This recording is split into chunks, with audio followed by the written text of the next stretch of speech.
नमस्कार, आप देख रहे हैं अपने उत्तराखंड में हूं आपके साथ संदीप तिवारी। उत्तराखंड में लगातार बढ़ रहे सड़क हादसों पर मुख्यमंत्री धामी ने चिंता जताई है। मुख्यमंत्री ने कहा कि सड़क दुर्घटनाओं की प्रभावी रोकथाम के लिए सड़क दुर्घटना सुरक्षा नियमावली बनाने के लिए अधिकारियों को समिति बनाने और इसमें विशेषज्ञों एवं अनुभवी लोगों को शामिल करने के निर्देश दिया गया है। उन्होंने कहा कि सड़क दुर्घटनाओं का बढ़ना चिंता का विषय है। इस पर प्रभावी रोकथाम के लिए आपको बता दें कि सुरक्षात्मक उपायों पर विशेष ध्यान दिया जाए। इस संबंध में मुख्यमंत्री धामी ने शुक्रवार को मुख्यमंत्री आवास में शासन के वरिष्ठ अधिकारियों के साथ बैठक करते हुए विभिन्न दिशा निर्देश जारी किए हैं।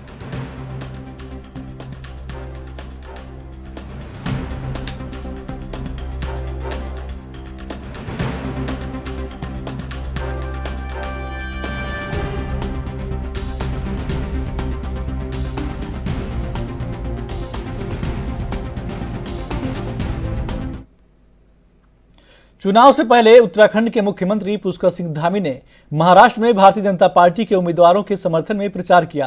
सीएम धामी ने मुंबई ठाणे में भी जनसभा को संबोधित किया और बीजेपी के उम्मीदवार के पक्ष में वोट देने की अपील की।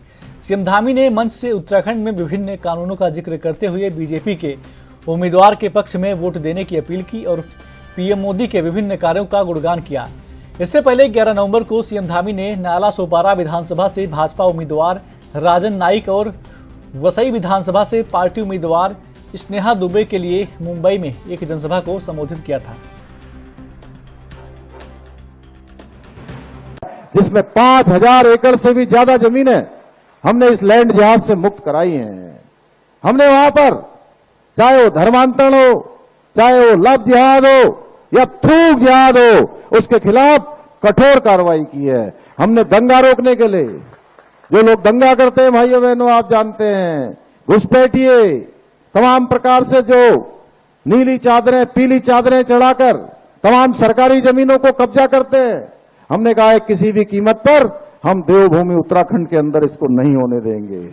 भाइयों बहनों, हमारे प्रधानमंत्री जी का भी विशेष लगाव है, चाहे बाबा केदार हो, चाहे हमारे भगवान बद्री विशाल हो या आदि कैलाश हो, हमारे आस्था श्रद्धा के केंद्र हैं। वो लगातार आगे बढ़ रहे हैं। आज 2014 से पहले वहां आने वाले दर्शन करने वाले श्रद्धालुओं की, तीर्थयात्रियों की संख्या 13 में एक बड़ी आपदा वहां आई थी, वो संख्या घटकर 40,000 रह गई थी। उसके बाद 2 लाख 3 लाख लोग दर्शन करने आते थे। भाइयों बहनों, हमारे प्रधानमंत्री मोदी जी के प्रधानमंत्री बनने के बाद वहां का नवनिर्माण हुआ, पुनर्निर्माण हुआ और आज ये संख्या 20 लाख से भी ऊपर पहुंच गई है। आज भव्य केदार और दिव्य केदार बन गया है।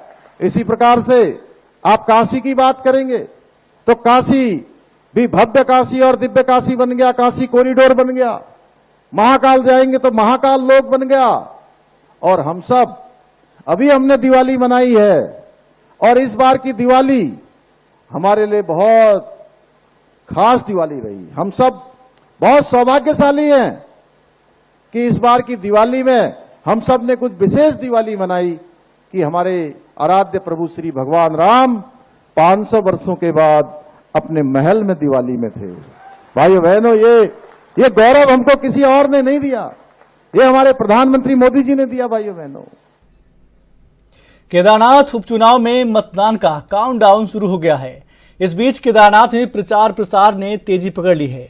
कांग्रेस ने सरकार पर आपको बता दें कि हमला बोलते हुए कहा है कि सरकार सरकारी मशीनरी का उपयोग कर रही है। इस पर आरोप आपको बता दें कि मुख्यमंत्री पुष्कर सिंह धामी ने भी पलटवार करते हुए कहा है कि कांग्रेस केदारनाथ उपचुनाव में हार मान चुकी है, इसलिए बौखलाकर इस तरह के झूठे आरोप बीजेपी पर लगा रही है। देखिए, कांग्रेस मान चुकी है कि वो चुनाव हार गए हैं, इसलिए वो पहले से ही अपना चेहरा सेव कर रहे हैं और इसलिए उन्होंने पहले से कहना शुरू कर दिया है, क्योंकि उनको उनकी हार सुनिश्चित है। क्योंकि बाबा केदार धाम हमारे प्रधानमंत्री जी की अगाध आस्था और श्रद्धा का केंद्र है। वहाँ का नवनिर्माण, वहाँ का पुनर्निर्माण उनके प्रधानमंत्री बनने के बाद हुआ है। लोगों ने 2013 की आपदा को भी देखा और इस बार की आपदा को भी देखा, दोनों में बड़ा अंतर दिखाई दिया। और जिस प्रकार से 750 करोड़ केदारनाथ विधानसभा उपचुनाव का काउंटडाउन शुरू हो चुका है। चुनावी सभा और रैलियों का दौर चरम पर है। मुख्यमंत्री पुष्कर सिंह धामी भी लगातार भाजपा प्रत्याशी आशा नौटियाल के समर्थन में रुद्रप्रयाग पहुंच रहे हैं।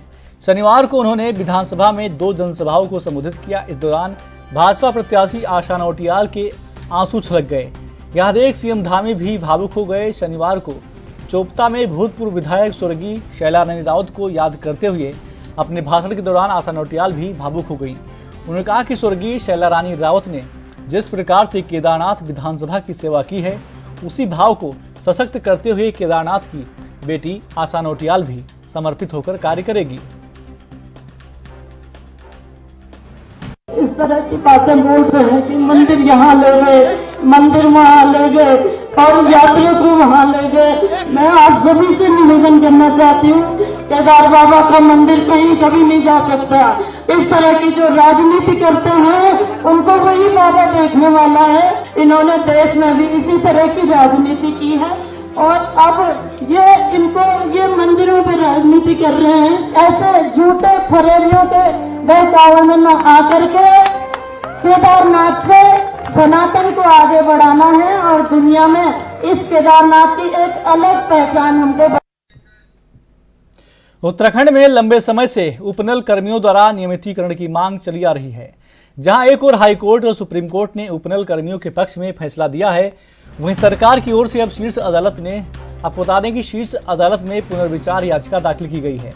ऐसे में विपक्षी दल कांग्रेस उपनल कर्मियों के समर्थन में उतर आई है। इसी क्रम में पूर्व मुख्यमंत्री हरीश रावत ने देहरादून में डिफेंस कॉलोनी स्थित अपने आवास पर 1 घंटे का मौन व्रत रखा।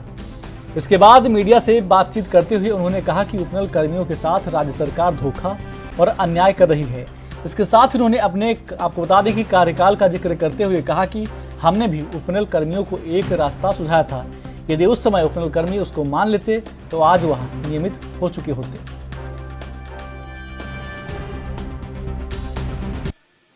ये धोखा भी है उनके साथ और अन्याय भी है। आप अपने कर्मचारियों के साथ कैसे अन्याय कर सकते हो? हाईकोर्ट ने एक रास्ता सुझाया है, उसको मानना चाहिए। पहले हमारी सरकार ने भी एक रास्ता बनाया था जिसको उपनल कर्मियों ने उसमें नहीं माना था। यदि मान लेते तो आज तक सारे उपनल कर्मी नियमित हो जाते। लेकिन अब जो भी है उन्होंने और हमारे जो ये अंशकालिक टीचर हैं, अतिथि शिक्षक, ये लोग उस समय हमारे वो उजाड़ू बल्दों के कहने पर भड़का आ गए और इसलिए गलत रास्ता पकड़ लिया उन्होंने और उसका फल आज अब ये सरकार या हमारे फॉर्मूले को माने या जो हाईकोर्ट ने कहा है उस फॉर्मूले को मान ले। मगर मैं बिल्कुल इस बात के खिलाफ हूँ, इसीलिए मैंने आज उपवास भी रखा था। फिर से ये दूसरी बार उपवास रखा। सर, आप केदारनाथ में गए थे? भाजपा विधायक विनोद चमोली ने साफ कर दिया है कि वो सरकार की ओर से आयोजित होने वाले सार्वजनिक कार्यक्रमों में शिरकत नहीं करेंगे। उन्होंने कहा कि जब तक ऐसे कार्यक्रमों में शामिल होने वाले जनप्रतिनिधियों के लिए शिष्टाचार, आचार और व्यवहार नियमावली तैयार नहीं की जाती, तब तक वह किसी भी ऐसे कार्यक्रम में शामिल नहीं होंगे। मुख्य सचिव को भेजे पत्र में विधायक विनोद चमोली ने लिखा है कि राज्य में आयोजित होने वाले सरकारी सार्वजनिक कार्यक्रमों में जनप्रतिनिधियों के शामिल होने के लिए प्रोटोकॉल नियमावली बनाने जाने की जरूरत है। देखिए, स्थापना दिवस के दिन जिस तरह का व्यवहार वहां पर हुआ कार्यक्रम स्थल पर, वो निश्चित तौर पर एक सोचने का विषय है। उसने मेरे सामने एक प्रश्न खड़ा किया